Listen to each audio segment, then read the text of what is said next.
Hi and welcome back. My name is Monica, and to celebrate the recent success on my YouTube channel, SuperVT 2000, I decided to bring out my Gran Turismo collection to show it all with you today.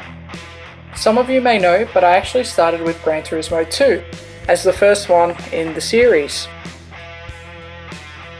This is Gran Turismo for me, and it holds a very, very special place in my heart.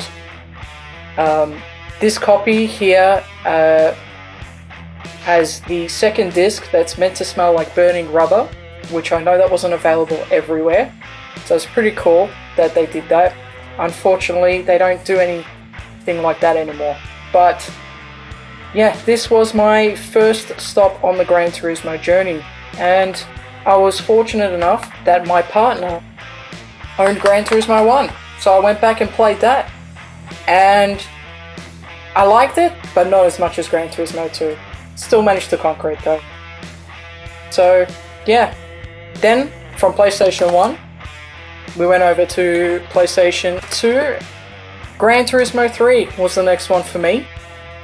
I bought this along with Gran Turismo 4 at the same time. There was a period of time where I just couldn't get my hands on them. So I bought 3 and 4 together and played them together.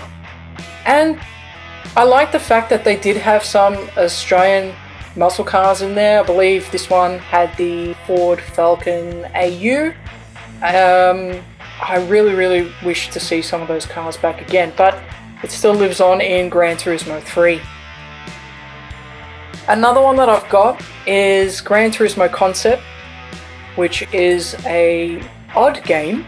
As most of you may know, there are some of those special missions with really weird concept cars in there. This one is sort of the predecessor to 4, but yeah, I actually enjoyed this one a lot. Lots of different missions and things to do in there. But before Gran Turismo 4 was Prologue. Prologue is all about doing missions, so if you don't like doing your license tests, you won't like this one. It's a very short game, but they used this to raise money to create Gran Turismo 4, and this one is the 2-disc version. So I've got the making of as well as the game, and I do love the artwork of the manual there, the driver's guide. I think that's pretty great.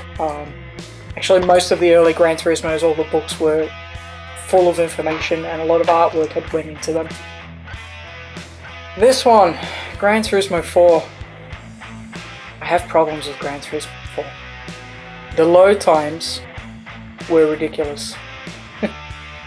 But features Australian cars. Actually, on the back cover there, you got the Monaro. I don't know if you can see that, but yeah, this game had the worst load times ever on a PlayStation 2.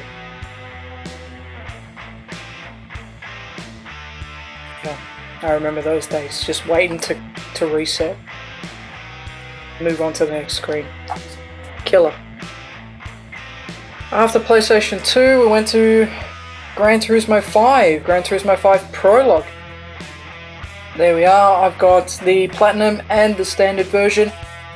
I wish this was longer back in its day. The wait between Gran Turismo 4 and 5 was too long, and I actually got the full copy in the collector's edition here, which is a nice little pack. So you get an alternative cover, but so there's Prologue.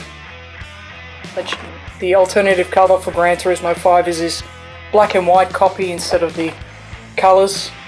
They both look the same on the back, but with the collector's edition you do get all the postcards that came with it, so some really nice ones in there actually. So I've got my standard copy of Gran Turismo 5, and I picked up secondhand along the way a Chinese copy of Gran Turismo 5, and the reason why I picked it up is because the back covers are different. Some of the artwork inside is a little bit different too, so I decided to pick it up. It was quite cheap.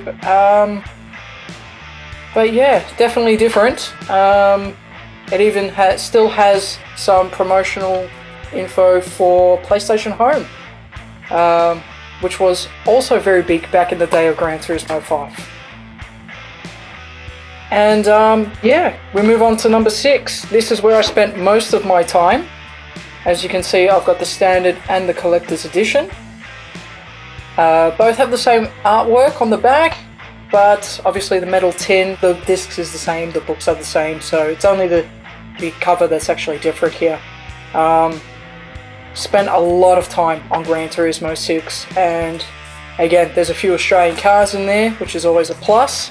One cool disc that I do have is Gran Turismo 6 Promo. It's actually the full game, and yeah, that's something that's a little bit different in my Gran Turismo collection. I know I have multiple copies of the same game, but I just can't help myself.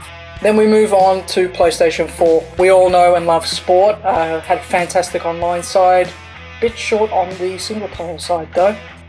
And last but not least, hopefully, Gran Turismo 7 on PlayStation 4 and PlayStation 5. I missed out on the collector's edition, but I picked up both of these copies. They're identical. They're exactly the same, except this has 2 discs and this is 1 disc. So I guess Gran Turismo 7 does have one thing in common with Gran Turismo 2, back where I started, dual discs.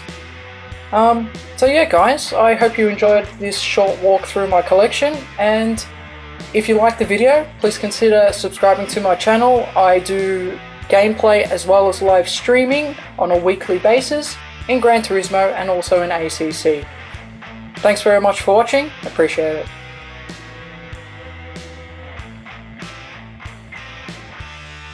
I also have Gran Turismo PSP version as well. It's the essentials, but I still have it nonetheless.